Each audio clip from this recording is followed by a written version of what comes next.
नमस्ते, मी वंदना. पुन्हा एकदा माझ्या चॅनलमध्ये तुमच्या सगळ्यांचं स्वागत. तर हा ब्लाऊज पीस आहे, साडीतला ब्लाऊज पीस आहे आणि हे मी अस्तर घेतले.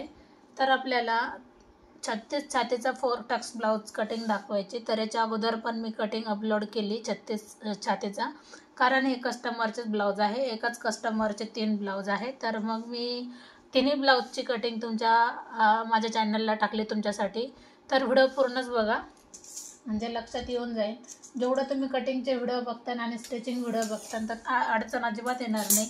ज्यांना काहीच येत नाही अशांनी जास्त कटिंगचे व्हिडिओ बघा, नंतर स्टिचिंग बघा, म्हणजे तुमच्या लक्षात येईल. आणि एकदा जर पद्धत समजून गेली ना तर तुम्ही हर एक ब्लाऊजची कटिंग एकदम इझी करू शकता. तर सगळ्यात अगोदर आपण एकसारखं आखून घेऊ.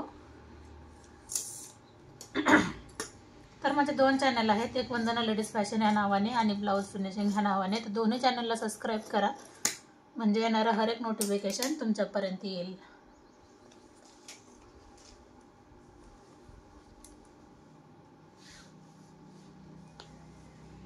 तर अगोदर आपण उंची घेऊ. सगळ्यात महत्त्वाचा, उंची तुम्ही तुमच्या आवडीनुसार जरी घेतली तरी पण चालते, असं काही नाही. उंची जी मी दाखवली तीच घेतली पाहिजे. तर उंची तुम्ही तुमच्या आवडीनुसार घ्या, कारण काहींची हाईट जास्त असते, काहींची कमी असते. तर त्यांना जेवढी उंची लागते तर त्यानुसार घ्या. आता मला कस्टमरला शिवून 14ची उंची लागते, तर मग मी 1 इंच जास्त घेते, म्हणजे उंची 15ची घेते आणि शिवून 14 इंचाचं होणार. अर्धा इंच खाली मुडपण्यात जातो आणि अर्धा इंच वरती राहतो. 5.5 मी शोल्डर घेतले आणि मोंड्यासाठी पण मी 5.5 घेतले. एकदम परफेक्ट असं बसते, कुठेही कमी जास्त काहीच होत नाही किंवा लूज वगैरे काहीच पडत नाही. 36 छातीचा चौथा भाग येतोय 9 इंच, तर मी 9 वर एक मार्क केले. 2 इंच त्याच्यामध्ये मी लूजिंग ॲड केली. तुम्ही तुमच्या आवडीनुसार ठेवू शकतात. आता आपल्याला अर्धा इंचापेक्षा थोडंसं आतमध्ये यायचं आहे आणि आपल्याला 1.5 इंच आणि 1 इंचावर आपल्याला एक मार्क करायचं आहे. हे मी कंपल्सरी सांगते, कुठला पण ब्लाऊज तुम्ही कट करा तर 1.5 इंच आणि 1 इंचावरच आपल्याला मार्जिन करायची. तर 2.25 इंच मी गळ्यासाठी घेणार. तुम्हाला 2.5 जरी लागत असेल, समजा पुढचा गळा पाठीमागचा गळा थोडासा रुंदावून लागतोय, तर तुम्ही 2.5 पर्यंत घेऊ शकतात, व्यवस्थित बसून जाईल. आता हा पाठीमागचा भाग आहे, तर मग मी 10 इंच पाठीमागचा गळा घेते. शिवून तो 9.5चा होतो. 3 इंच खाली मी ब्रॉडमध्ये घेणार आणि आपल्याला ही लाईन एकत्र करून घ्यायची. आता कंबर आहे 28 इंच, तर 28चा आपल्याला चौथा भाग काढायचा आहे. तर 7 इंच आपल्याला चौथा भाग निघतो. त्याच्यामध्ये आपल्याला 1 इंच टकसाठी जातो आणि कमरेसाठी 1.5 इंच आपल्याला शिलाई मार्जिन ठेवायचे. तर तुम्ही शिलाई मार्जिन तुमच्या आवडीनुसार ठेवू शकतात, असं काही नाही. मी 1.5 इंच ठेवली म्हणून तुम्ही पण 1.5 इंच ठेवा.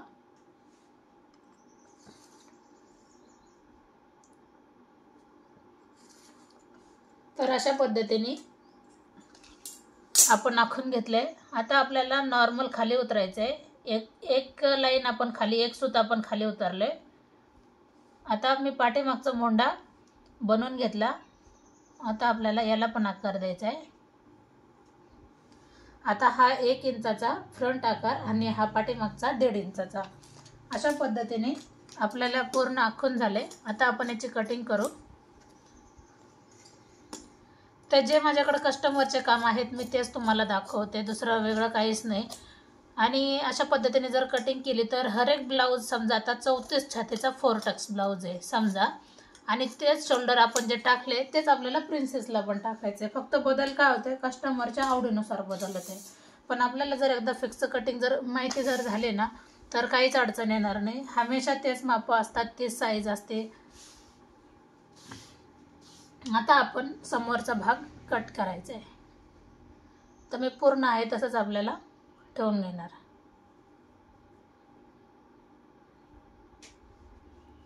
आता ही लाईन बघा, इथपासून मी पूर्णच घेतली.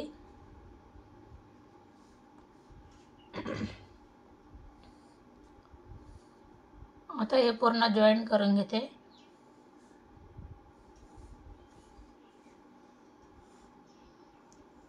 आता याच्यामध्ये बघू शकतात कुठेही कमी जास्त काहीच नाही, एकदम परफेक्ट असं माप टाकलंय.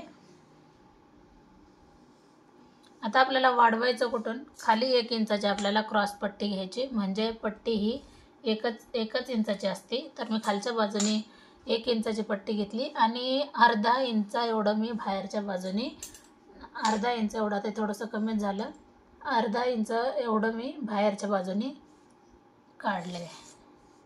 तर बघू शकता आता ही मधली लाईन आपल्याला घ्यायची नाही. आता सगळ्यात महत्त्वाचं म्हणजे आपण काय करायचं आहे, 2.25 इंच आपण गळा घेतला आहे, तर याच्यामध्ये 2.25 इंच गळा घ्यायचा आहे. 5.5चं आपलं शोल्डर होतं, तर मी 5.5वर एक पॉईंट दिला, 5.5वर एक पॉईंट दिला. आता ही आपली 1.5 इंचाची लाईन झाली, तर अर्धा इंच आपण खाली उतरून आपल्याला फ्रंट मोंडा घ्यायचा आहे. अशा पद्धतीने फ्रंट मोंडा हा तयार झाला. आता आपण घेऊयात गळा. 6.5चा आपल्याला गळा घ्यायचा आहे. 6.5वर मी एक मार्क केले आणि गळा मी अशा पद्धतीने घेते, म्हणजे हा गोल येऊन जातो. आता आपल्याला टक्स खालच्या बाजूने आपल्याला 2.5 इंचावर एक पॉईंट द्यायचा आणि एक आपल्याला लाईन आखून घ्यायची. ही झाली आपली क्रॉस पट्टी. आता आपल्याला वेगळी क्रॉस पट्टी काढायची काहीच गरज नाही, कारण आपल्याला जर कार्डशीट पेपरवर जर काढली असते तर आपल्याला वेगळी काढावं लागली असते, कारण आपल्याला ब्लाऊज पीसावर क्रॉस पट्टी वाढवून घ्यावी लागते. त्याच्यासाठीच मग मी 1 इंच इथं जास्त घेतलं आहे. आता आपण असं आडवं माप घेऊया, 4.25 इंच, जो आपला टक्ससाठी असणार, आणि वरती आपल्याला टक्ससाठी घ्यायचं आहे 1 इंच. हा झाला आपला समोरचा टक्स. आता हा टक्स आपल्याला शिवताना 1 इंचाचा घ्यावा लागतो, म्हणजे याने फिनिशिंग एकदम व्यवस्थित आणि एकदम छान येऊन जाते. हा टक्स झाला आपला 1.5 इंचाचा, इकडचा टक्स पण झाला 1.5 इंचाचा, आणि समोरचा टक्स घ्यायचा आहे आपल्याला 2.5 इंचाचा. आता हे टक्स आपल्याला जॉईन करायचे अशा पद्धतीने हा टक्स झालेत. आता आपण याला सरळ पण घेऊ शकतो, पण थोडासा तिरका जर घेतला तर नक्कीच ब्लाऊजला फिनिशिंग व्यवस्थित येऊन जाते.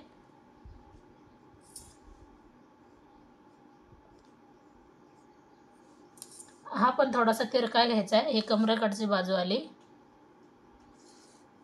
आणि हा टक्स आपला मोंड्याकडून असणार, इथं पण आपल्याला टक्स घ्यायचा आहे. तर अशा पद्धतीने हा 4 टक्स ब्लाऊज हा पूर्ण आपला आखून रेडी झाला आहे, एकदम व्यवस्थित, कुठेही कमी जास्त काहीच नाही.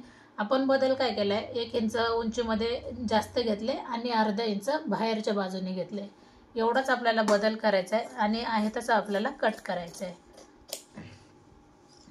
तर मी जे तुम्हाला ब्लाऊज कटिंग दाखवते, तर मी तुम्हाला त्याच्यानंतर तो पूर्ण झाल्याच्या नंतर पण तुम्हाला मी दाखवते का तो ब्लाऊज कसा झाला आहे. तर तुम्ही कमेंट करा, आणि बऱ्याच जणांचे कमेंट आल्यात तर काही स्टिचिंग दाखवा, तर तुम्ही जुने व्हिडिओ पण जाऊन बघा, म्हणजे तुमच्या लक्षात येईल का मी कुठले ब्लाऊज कशावर टाकलेत, आणि तुमच्या समस्या त्याच्यामध्ये पण मिटून जातील. फिटिंग व्हिडिओ पण आहेत, कटिंग व्हिडिओ पण आहेत, आणि स्टिचिंग व्हिडिओ पण आहेत. आता आपल्याला काय करायचं आहे, क्रॉस पट्टीला थोडासा आकार द्यायचा आहे. तो आपण थोडासा ह्या बाजूने खाली येऊन थोडंसं वरती जरी गेलं तरी आकार हा एकदम छान येऊन जातो. नॉर्मल खाली आले म्हणजे तुम्हाला कटिंग केल्याच्या नंतर लक्षात येईल. बघू शकतात अशा पद्धतीने क्रॉस पट्टी आणि हा 4 टक्स ब्लाऊज पूर्ण झालाय. तर आपण आता पाठीमागचा भाग कट करूया. जो आपला गळा राहून गेला आपण गळा कट करू.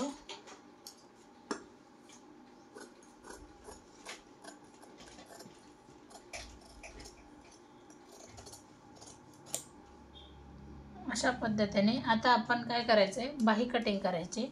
हर एक व्हिडिओमध्ये मी बाही कट केल्याच्या नंतरच माझा व्हिडिओ मी थांबवते, कारण काय होतं बरेच जण नवीन असतात तर त्यांना मिस्टेक नको व्हायला, अर्धवट ब्लाऊज नको दाखवायला, त्याच्यासाठी मग मी पूर्णच व्हिडिओ दाखवते. 9चे आपल्याला घडे घ्यायचे. 9चे घडे घेतले आणि 5ची बाही आहे तर आपल्याला 5.5ची बाही आहे तर आपल्याला 6.5 इंचाचे घ्यायचे. आता मी एक हा पॉईंट देते आणि इथे देते, हे सरळ लाईन आखण्यासाठी देणार. आता हे पूर्ण आपल्याला आखून घ्यायचं आहे. आता ही लाईन पण आपण कंप्लीट करून घेऊ. अर्धा इंच आपण खाली उतरले. 5.5च आपल्याला दंड घेर पण आहे आणि त्याच्यामध्ये आपल्याला 1.5 ते 2 इंच मिक्स करायचे आहे ते लूजिंगसाठी. अशा पद्धतीने बाही पण आपली कंप्लीट ही रेडी झाली.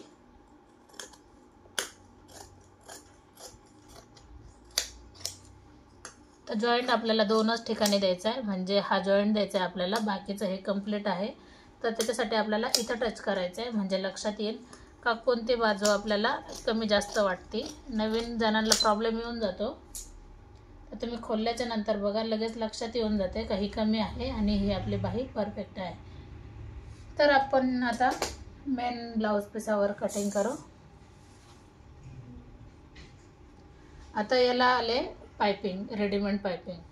तर याला कशा पद्धतीने बाही जोडायची ते पण मी तुम्हाला नक्कीच दाखवते. काय होतं, मी अगोदरच्या व्हिडिओमध्ये पण बोलले होते आणि त्याच्यावर मी व्हिडिओ बनवला नाही, लाईट गेलेली, तोपर्यंत माझा ब्लाऊज हा शिवून पण झाला, मग मी व्हिडिओ शूट केला नाही.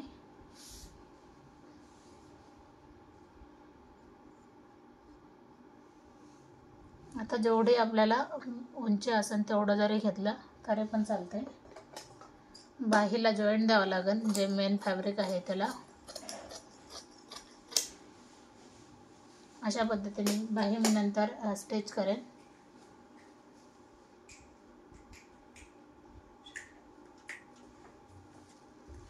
तर अगोदर आपण घेऊया पाठीचा भाग जोडायला.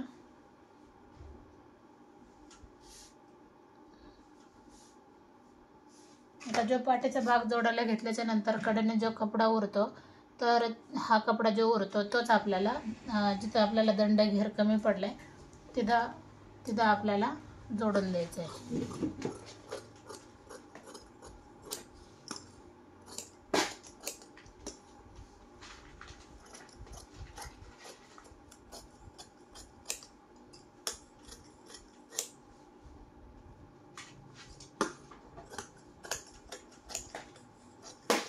हे आपल्याला बाहीसाठी जोडायला कामा येईल, तर आपल्याला टाकून द्यायचं नाही.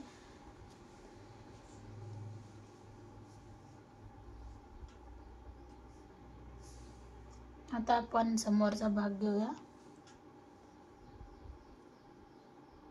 जिथं कपडा ॲडजस्ट होईल तिथं आपल्याला ठेवून घ्यायचं आहे. आता याची उभी लाईनिंग आहे, तर मग मी त्या हिशोबानेच आपल्याला समोरचा भाग टाकला आहे.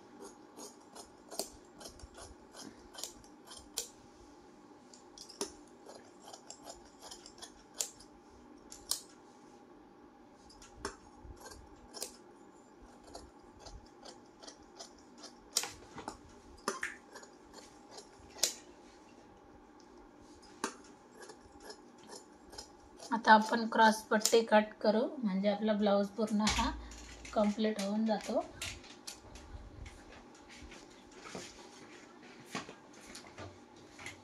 तर कधी पण लक्षात ठेवायचं आहे, बिना अस्तरचा ब्लाऊज आपण जर कट केला तर आपल्याला 4 क्रॉस पट्टी काढावी लागते, आणि जर आपण अस्तरचा ब्लाऊज कट केला तर आपल्याला डबलच सिंगल क्रॉस पट्टी काढावी लागते, म्हणजे 2च, आणि बिना अस्तरच्याला 4 क्रॉस पट्टी. तर हे लक्षात ठेवायचं आहे कटिंग करताना. अशा पद्धतीने ब्लाऊज हा कंप्लीट झाला आहे. पुन्हा एकदा सांगते, माझ्या चॅनलला जर नवीन असाल तर सबस्क्राईब करा. माझे 2 चॅनल आहेत, एक वंदना लेडीज फॅशन या नावाने आणि एक ब्लाऊज फिनिशिंग ह्या नावाने. तर दोन्ही चॅनलला सबस्क्राईब करा, म्हणजे येणारं हर एक नोटिफिकेशन तुमच्यापर्यंत येईल आणि तुम्हाला माझे कामाची पद्धत कळेल. तर पुन्हा भेटू आपण नवीन आणि चांगल्या व्हिडिओमध्ये. तोपर्यंत नमस्ते.